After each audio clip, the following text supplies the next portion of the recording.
Thank you, Chairman. Good afternoon, Director Young, Ms. Coloretti. Thanks for being here.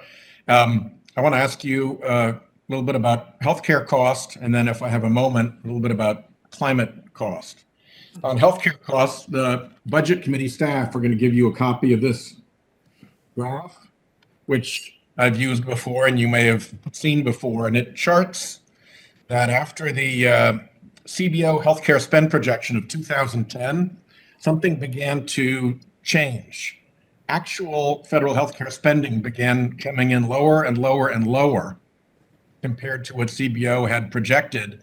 And even with the added spend of COVID, we're still below those projections. And if you look forward, if you extrapolate CBO's projection forward and extrapolate forward from the actual, between now and the next decade, our budget period, there's $6 trillion in healthcare savings that we've experienced. Again, projected going forward.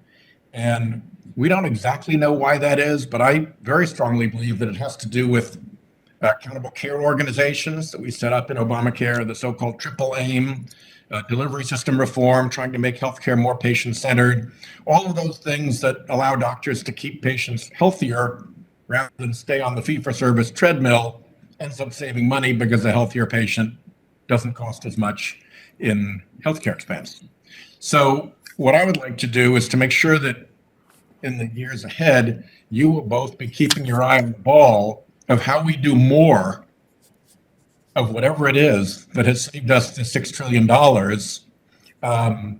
while also providing healthier patients, happier patients, and doctors who feel more rewarded in their practice. Senator Whitehouse, when we've talked a lot about debt and deficits here, but the main drivers are the aging population, cost of health care. So we're looking for exactly the types of solutions that you're bringing attention to. These ACOs created in the ACA are the type of cost containment mechanisms we need to look at and see if there's more of that we should be doing. And just one fine Rhode Island point on it, we've been working for years in Rhode Island to bring these principles to bear on patients who are in nearing the end of life or in what is called advanced care, and to free up doctors to provide the care that they need without wasteful steps that Medicare pricing policy demands. And we're seeking waivers through CMMI. I just want to flag that for you because we will be pursuing this to make sure that all the work we've done in Rhode Island doesn't come to naught at the hands of the federal government. So I'll flag that for you. You don't need to respond. We can talk more in person, but it's an important Rhode Island priority for me. Climate Freddie Mac has warned of a coastal property values crash that will cascade through the rest of the economy the way the mortgage meltdown in 2008 cascaded through the economy. Central banks around the world are warning of a carbon bubble that could precipitate a global economic collapse when the bubble bursts. The Fed is beginning to make similar warnings here in the United States. And the insurance industry is warning that risks like flooding risks and wildfire risks are becoming so unpredictable as to be uninsurable. With those warnings out there, do you intend at OMB to take this problem of climate costs coming at us seriously? And do you have anything to say to us here in the Senate about how seriously we should take those warnings?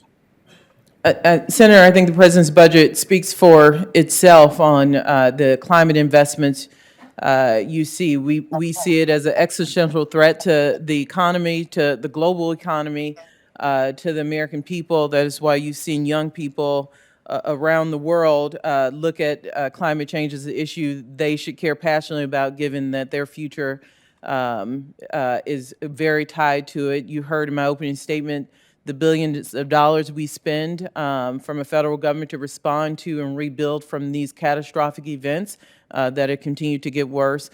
So at OMB, we take it very seriously and commit to work with anyone who sees this as a threat that takes, and it will take solutions from Congress to deal with.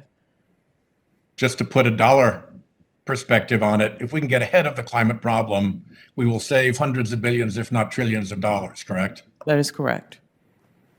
Thank you, Chairman. Wish you both well. Can't wait to be working with you, confirmed in your positions fully and officially. Thank you.